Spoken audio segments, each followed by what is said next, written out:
En esta antigua fotografía aparece una mujer atractiva con una cámara, rodeada de hombres y niños árabes. A simple vista parece una foto periodista más. Sonre con amabilidad, vis jeans y leva una cámara colgada al hombro. Para muchos, podría pasar por una turista. Para otros, tal vez una reportera freelance legada desde Paris. Why no estarían tan equivocados? En su pasaporte canadian figura como Patricia Roxborough. Así es presentaba en el mundo árabe. Una mujer culta, simpática y aparentemente inofensiva, siempre con su cámara en mano. Pero nada de eso era real. Toda su identidad estaba construida cuidadosamente para ocultar una verdad peligrosa. Dichos de esa sonrisa se escondían secreto por el cual se sacrificaron vidas. En realidad, era una espía del Mossad. Su misión era clara: observar, recolectar información, y esa era necesario eliminar. Si tenía suerte, lo único que hacía era tomarte una foto. Pero su verdadero nombre no era Patricia. Hoy, el mundo sabe quién era, en realidad. Sylvia Rafael. Fue una de las mejores agents que tuvo el Mossad. Inteligente, valiente y meticulosa. Durante años logró operar en levantar sospechas. Se infiltró en comunidades árabes, vivió bajo identidades falsas y arriesgó su vida una y otra vez. Todo marchaba según lo planeado, hasta que un pequeño detalle la delató. Ese era lo cambió todo. Su misión más importante terminó en desastre. Y durante décadas, el Mossad mantuvo su historia oculta. Los archivos se celaron. Nadie hablaba de ella. Pero ahora, la verdad ha salido a la luz. Y finalmente sabemos como una de las espías más brillantes de Israel cayó en su operación más crucial. Prepare. Esta historia es completamente real, pero parece sacada de la mejor novela de espionaje que puedas imaginar. Durante años, el Mossad, la agencia de inteligencia de Israel, ha librado una guerra silenciosa. Su labor: neutralizar amenazas, evitar ataques terroristas, recolectar información sensible y ejecutar operaciones secretas que nunca deberían salir a la luz.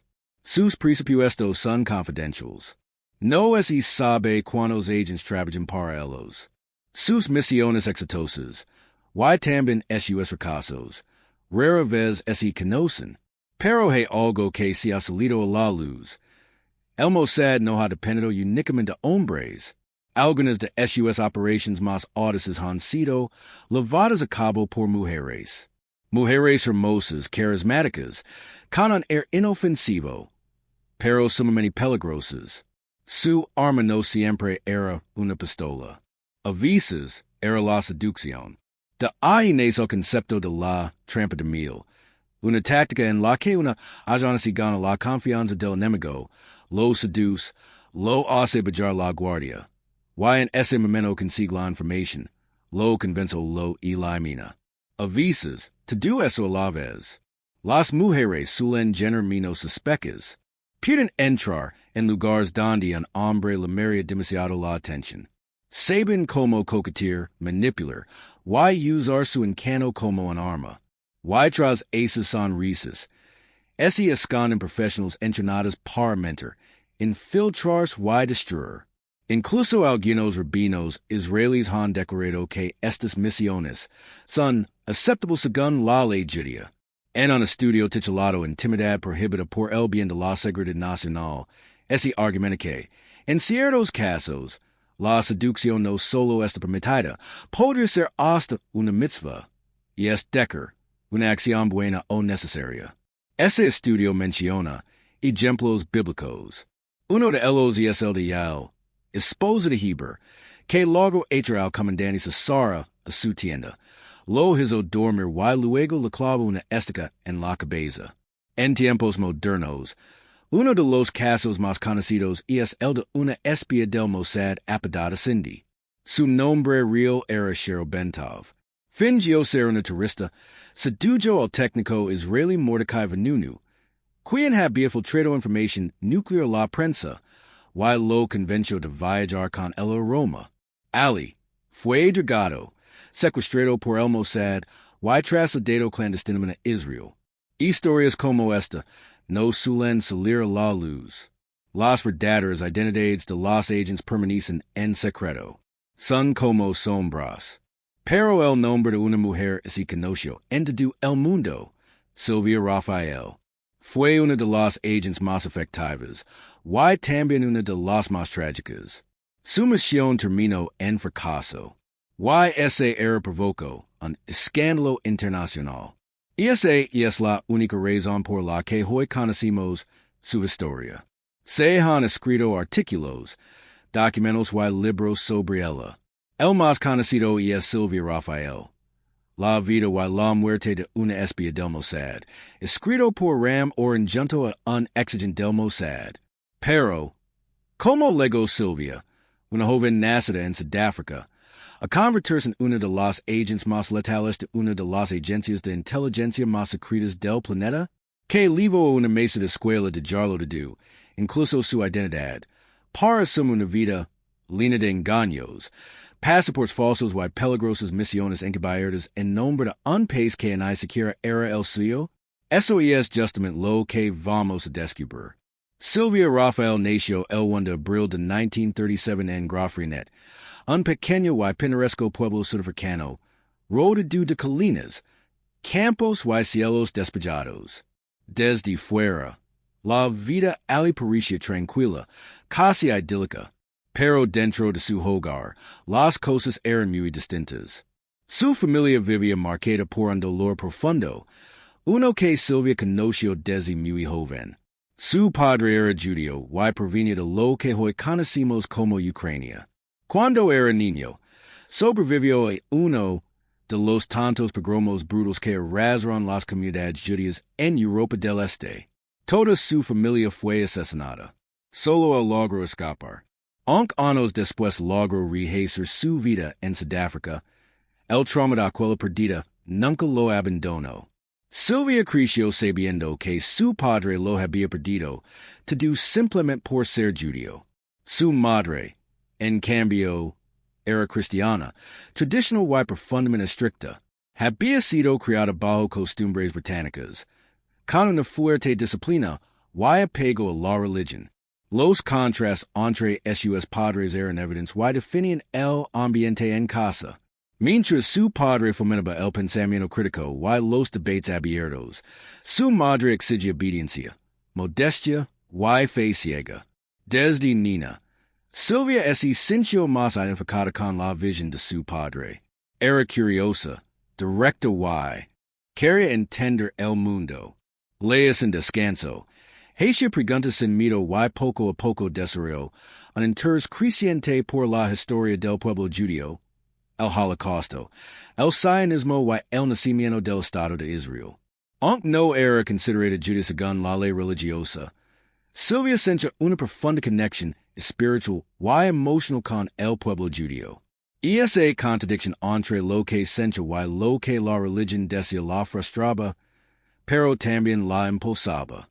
Quería demostrar que su vínculo no era solo de sangre, sino de ideales y acciones. En la escuela se destacó en idiomas y humanidades. Al graduarse, eligió la docencia. Era joven, brillante y atractiva. Podría haberse quedado en Sudáfrica, haber formado una familia y vivido una vida tranquila. Pero esa opción no la llenaba. Cada vez sentía con más fuerza que su destino no estaba allí. Sentía que la historia la llamaba, y ese llamado la condujo directamente a Israel. A principios de los años 60, Sylvia tomó una decisión radical. Renunció a su empleo, dejó atrás su casa y su familia, y partió rumbo a Israel. No como turista, no buscaba vacaciones.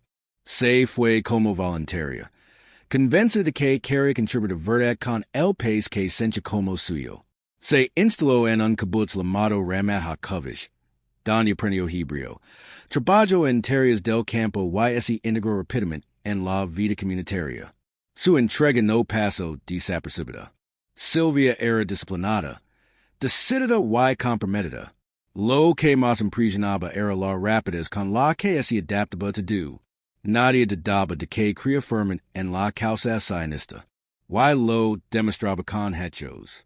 Con el tiempo, su nombre empezó a circular entre quien siempre están observando desde las sombras, el Mossad. Esa parte de la historia apenas comenzaba. Sylvia Rafael legó a Israel con el corazón lleno de ideals. Trabajaba en el kibbutz, estudiaba hebreo y colaboraba con lo que hiciera falta. Pero sus capacidades pronto llamaron la atención de quienes reclutan para inteligencia. El Mossad no publica vacantes. Ellos detectan a sus futuros agents observando en silencio. Así fue como Sylvia entró en su radar. Sin saberlo, estaba siendo evaluada.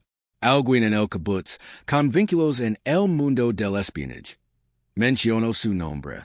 Había una mujer distinta, no israelí, pero completamente comprometida con la causa, con facilidad para aprender idiomas, gran capacidad de adaptación, y un carácter fuerte. Exactamente el tipo de perfil que buscaban. Un día recibió una invitación para una entrevista. Lo dijeron que era para un trabajo importante al servicio del Estado. No le dieron muchos detalles. Sylvia aceptó. Así comenzó un largo y exigente proceso de selección. La primera etapa fue psicológica. Lo hicieron preguntas inesperadas. Evaluaron cómo respondía al estrés, su nivel de honestidad, su rapidez mental, su memoria. Evaluaban todo, su atención al detalle, su capacidad de improvisar y cómo reaccionaba ante lo inesperado. Luego vinieron las pruebas prácticas. Avisos.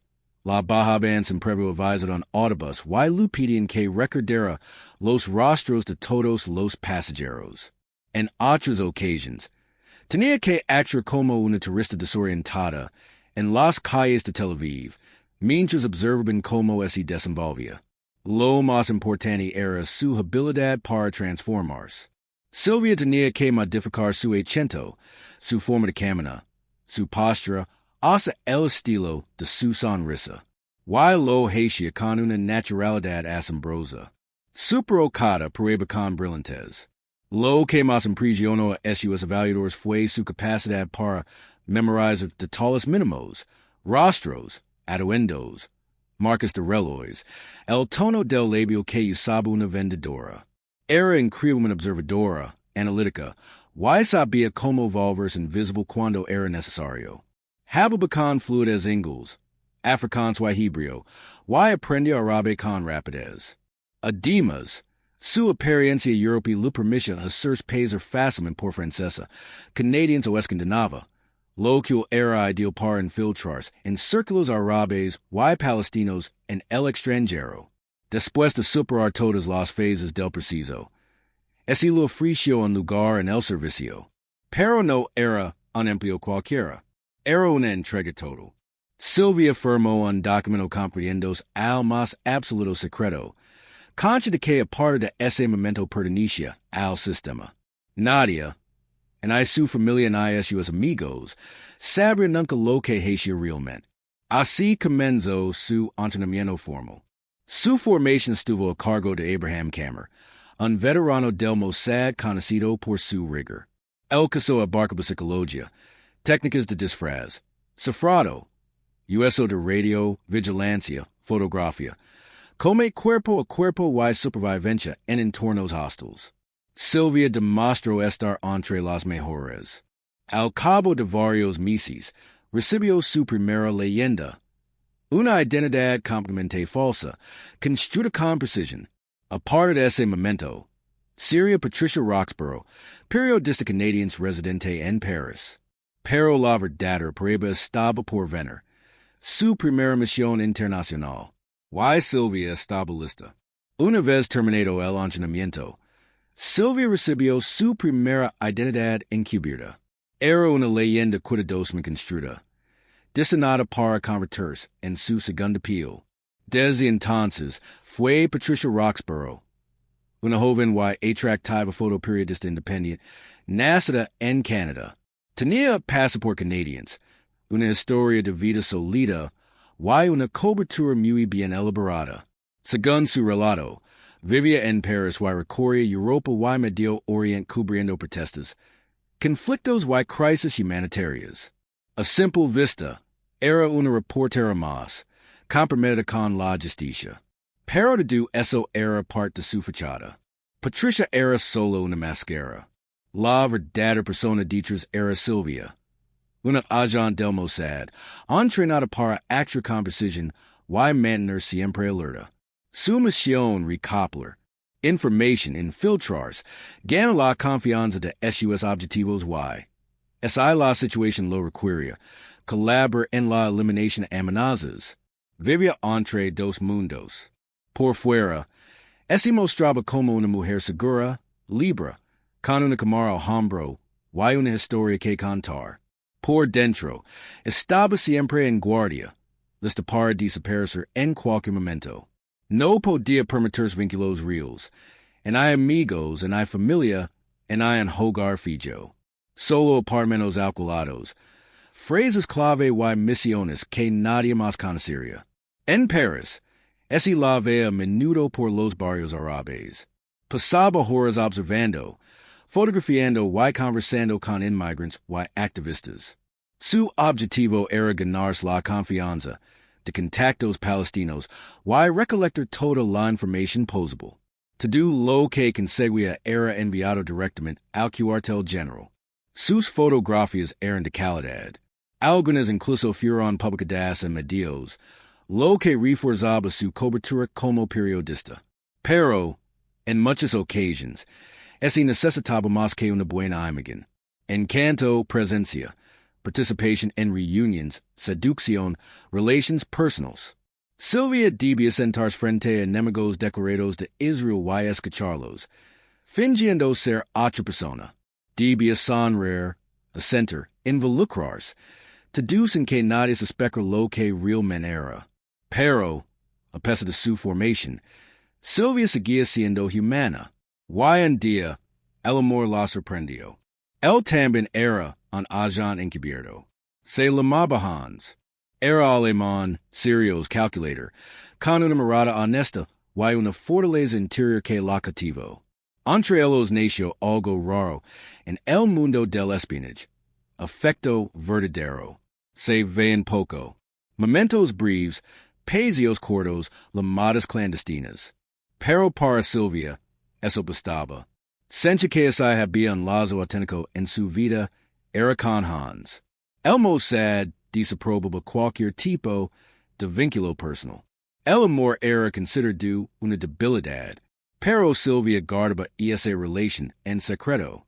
Para ella, era un recordatorio de que, dichos de la gente, aún vivía una mujer que decía ser amada. Mientras tanto, la amenaza del terrorismo palestino. La amenaza del terrorismo palestino había en aumento. Y un grupo en particular se convirtió en una verdadera pesadilla para Israel. Septiembre Negro. Ya habían ejecutado varios atentados, pero el más brutal ocurrió durante los Juegos Olímpicos de Múnich en 1972. Ese día, tomaron como rehenes a los atletas israelíes. Once deportistas fueron asesinados. El mundo entró quedó conmocionado. El cerebro detrás del ataque era Ali Hassan Salame. Para el Mossad, representaba lo que un enemigo podía ser, inteligente, carismático, encantador. Hablaba varios idiomas con fluidez. Su apodo era El Príncipe Rojo. Seducía diplomáticos, negociaba con líderes guerrilleros y desaparecía sin dejar rastro. Dirigía la inteligencia exterior de Fata y era el principal arquitecto de las operaciones de Septiembre Negro, atentados, secuestros, asesinatos. Se convirtió en el enemigo número uno para Israel. Sylvia recibió una misión delicada, infiltrarse en comunidades árabes en Europa con el objetivo de acercarse a él. Por su perfil, dominio de idiomas y cobertura impecable, era la candidata ideal. Durante semanas siguió pistas, escuchó rumores, y ganó la confianza de informantes. En una ocasión, llegó a estar en la misma ciudad que Salome, a solo unas calles de distancia. lo sufficientment circa para observarlo, pero demasiado lejos para intervenir. Cada mes, sus misiones eran más arriesgadas. Un mínimo error podía costar la vida. Y entonces, luego la orden definitiva, Sylvia debía colaborar en la eliminación de Ali Hassan Salame. Esta sería su operación más ambiciosa, el punto más alto de su carrera, o el comienzo de su queda. El Mossad había recibido informes de que Salame se encontraba escondido en Noruega, en el apacible pueblo de Lillehammer. Ali comenzaría una nueva operación encubierta. Sylvia formaba parte del equipo asignado. Llegaron con anticipación, alquilaron apartamentos, vehículos, estudiaron rutas, vigilaron los hábitos del objetivo. No bastaba con matarlo. Tenían que estar absolutamente seguros. Un error podía convertirlos en héroes o en el centro de un escándalo internacional. Empezaron a seguir a un hombre que encajaba perfectamente con la descripción. De aspecto árabe, cauteloso, con rutinas fijas. Todo apuntaba a que era él. La identificación visual lo confirmó. La operación fue aprobada. Y entonces ocurrió. El hombre salió de un cine acompanado de su esposa, que estaba embarazada. En ese instante, los disparos retumbaron. Lo dispararon en la espalda y en la cabeza. Murió al instante, frente a su mujer, pero enseguida surgieron dudas. Algo no encajaba. No era Ali Hassan Salame. Era Ahmed Bachiki, un camarero marroquí, músico aficionado, casado con una ciudadana noruega. No tenía ningún vínculo con el terrorismo. Solo tuvo la mala suerte de parecerse al hombre equivocado. El error fue devastador. La policía noruega comenzó a investigar. Notaron enseguida un aumento inusual de extranjeros en la zona, muchos autos alquilados, movimientos extraños. Siguieron matrículas, revisaron hoteles, interceptaron llamadas sospechosas. Los países empezaron a encajar. Uno a uno, los agents comenzaron a ser detenidos. A pesar de su experiencia, Sylvia también fue atrapada en Lillehammer. Lavaba consigo documentos falsos en nombre de Patricia Roxborough, dinero en efectivo, una cámara con imágenes encriptadas y cuadernos con información misteriosa. Nada cuadraba. Intentó sostener su tapadera. Afirmó que era una turista, fotógrafa freelance. Pero las pruebas eran contundentes. Pronto, su verdadera identidad fue revelada. Su nombre, Sylvia Rafael, apareció en los titulares de todo el mundo. La mujer que había vivido bajo múltiples identidades quedaba expuesta ante la opinión pública. Se desató un escándalo internacional. Noruega reaccionó con indignación. Israel negó toda implicación con el Mossad, pero ya era tarde. Todos sabían quién estaba detrás del asesinato de Ahmed Bachiki. La prensa no tardó en bautizarla con nuevos nombres. La asesina israelí, la espía fatal del Mossad. El mito creció, y un grupo en particular causaba verdadero terror en Israel. Septiembre Negro. Ya habían cometido varios ataques, pero el más brutal ocurrió durante los Juegos Olímpicos de Múnich en 1972. Ali tomaron como rehenes a los atletas israelíes. Once de ellos fueron asesinados. El mundo entero quedó paralizado. El cerebro detrás de este atentado era Ali Hassan Salame. Era de lo que uno teme en un enemigo, inteligente, encantador, carismático. Hablaba varios idiomas y se movía entre diplomáticos y jefes de guerra como si nada. Su apodo era el Príncipe Rojo. Lideraba la inteligencia exterior de Fata y planeaba las operaciones más sangrientas de Septiembre Negro. Atentados, secuestros, asesinatos. Para el Mossad, se convirtió en el enemigo número uno. Sylvia recibió una misión clave: infiltrarse en comunidades árabes en Europa para acercarse a él. Su formación, sus idiomas y su perfil la conversión en la candidata ideal. Siguió pistas, rumores, y cada vez estuvo más cerca. En una ocasión, Lego a estar en la misma ciudad que Salome. A solo unas cuadras. Cerca para observarlo. Pero demasiado lejos para actuar. Con el paso del tiempo, las misiones se volvieron más peligrosas. Un solo error podía costar la vida. Finalmente, recibió la orden definitiva. Debía participar en la eliminación de Ali Hassan Salome. Era el momento como de su carrera o el inicio de su queda. La operación era la más importante de su vida. Salome, el terrorista más buscado por Israel, estaba nuevamente en la mira. Pero no sería fácil. Tenía guardaespaldas, contactos poderosos, recursos, y el talento de desaparecer sin dejar rastro. El Mossad lo había perdido varias veces. Esta vez, la información de Cabo que se escondía en Noruega, en el tranquilo pueblo de Lillehammer. El plan comenzó con precisión. Sylvia y un equipo del Mossad llegaron primero.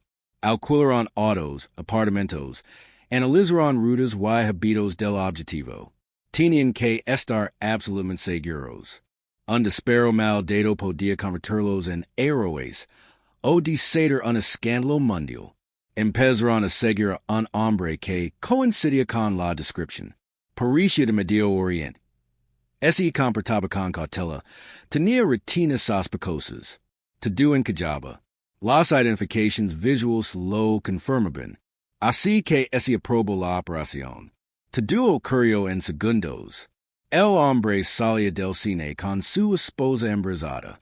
Justo entonces, dispararon. Las balas lo alcanzaron por la espalda y la cabeza. Murió al instante frente a su mujer, pero pronto surgieron dudas. Algo no cuadraba. No era Ali Hassan Salome. Era Ahmed Bachiki, un camarero marroquí, músico amateur, casado con una mujer noruega. No tenía ninguna relación con el terrorismo. Solo ese parecía físicamente al hombre equivocado. Había sido un error fatal. La policía noruega inició una investigación. Detectaron la presencia de muchos extranjeros, autos de alquiler, movimientos sospechosos. Comenzaron a rastrear matrículas, revisar hotels, llamadas y comportamientos extraños. Las alarmas se dispararon. Uno a uno, los agentes comenzaron a ser detenidos. A pesar de su experiencia, Sylvia también fue arrestada en la ciudad de Tromsø. Lavaba documentos falsos canadienses a nombre de Patricia Roxborough, dinero, una cámara con fotos cifradas y misteriosos cuadernos. Su cortada no convencia. Dijo ser una turista y fotógrafa independiente, pero las pruebas eran demasiado contundentes. Finalmente, su verdadero nombre salió a la luz, Sylvia Rafael. Su identidad quedó expuesta en los titulares internacionales. La espía caterina nos aprobó múltiples nombres falsos ahora era conocida por todos. El escándalo fue enorme. Noruega reaccionó con indignación. Israel negó toda relación con el Mossad, pero nadie lo creyó. Los medios la apodaron la asesina israelí, la espía fatal del Mossad, la cazadora de terroristas. Sylvia terminó en prisión. Estaba sola, sin apoyo, sin plan de escape, sin red de protección. Por primera vez en años no tenía armas, en hay documentos falsos en hay misión. Solo ella, el silencio y el frío de una cárcel extranjera. No sabía que había peser. Sería extraditada, encerrada de por vida. Nadie tenía respuestas. En hay siquiera ella. La prisión noruega no era como en las películas. No había barrotes en hay muros de concreto. Las celdas eran como pequeños estudios, con muebles y libros. Los reclusos podían caminar, hacer ejercicio, trabajar. Pero, a pesar de las comodidades, la soledad era un castigo terrible.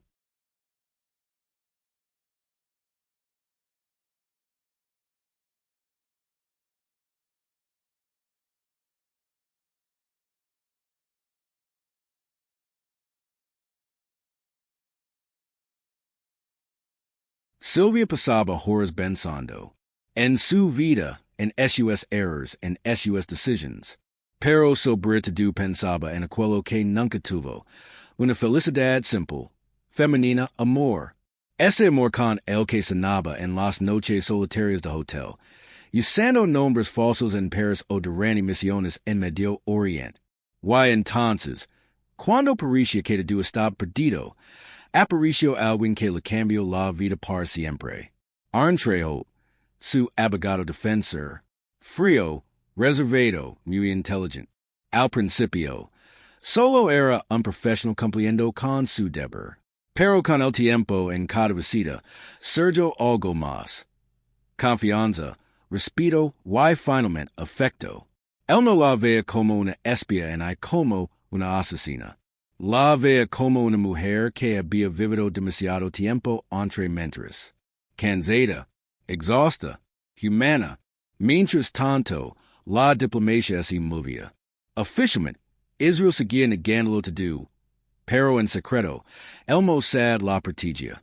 Lograron reducir los cargos. Fue condenado a 5 años y medio. Una sentencia sorprendentemente corta para semejante caso. Gracias a su buena conducta, el sistema penitenciario noruego y la prisión internacional, Sylvia cumplió poco más de 2 años. Y para entonces, su relación con Arne no era un secreto. Al salir de prisión, ese quedó en Noruega. Poco después, ese casaron. Tenía casi 40 años. Había pasado media vida escondiéndose, mintiendo, entrenando, espiando. Pero en ese país frío encontró lo que tanto había buscado. Paz, amor y una vida baida en la verdad. El Mossad, mientras tanto, siguió adelante. En 1979, Ali Hassan Salame fue finalmente asesinado. Su coche explotó en Beirut. Fue parte de la operación Ira de Dios. Israel había cumplido su promesa, vengar Múnich. Años después, Sylvia y su esposo ese moderna Israel. Esta vez no como espía, sino como ciudadana. Aunque había dejado el espionage, el Mossad no la olvidó. Le ofrecieron entrenar nuevos agentes, liderar programas, compartir sus conocimientos. Pero le dijo que no. Le di al Mossad los mejores años de mi vida. Ahora quiero vivir los míos. Respondió. Se convirtió en profesora, traductora, ayudó a inmigrantes. Vivía una vida tranquila con su esposo. Viajaban, visitaban amigos, disfrutaban las cosas simples. Finalmente era feliz. Pero el tiempo no se detuvo. Años más tarde, le diagnosticaron cáncer. La enfermedad avanzó rápido. Sylvia luchó con la misma fuerza que mostró en sus años de espía. Pero esta vez, el enemigo fue más fuerte. Sylvia Rafael murió en Israel en 2005. Fue enterrada con honores. Representantes del Mossad, veteranos, amigos, todos estuvieron presentes. Para muchos, fue una heroína. Para otros, un símbolo de lealtad y valencia. Aunque el Mossad nunca confirma sus operations, su nombre quedó escrito en la historia de la inteligencia israelí. Su vida inspiró libros, documentals, reportajes. Sylvia Rafael se convirtió en el símbolo de una mujer que sirvió a una causa sin perder su esencia. Su última misión fue también la más simple, y la más difícil. Ser feliz. Y lo logró. ¿Y tú qué opinas? ¿Puede alguien que vivió entre secretos encontrar la paz? Sylvia fue una heroína, una víctima, o ambas? Déjanos tu opinión en los comentarios. Si esta historia te conmovió, dale like, compártelo y suscribir. Gracias por acompañarnos.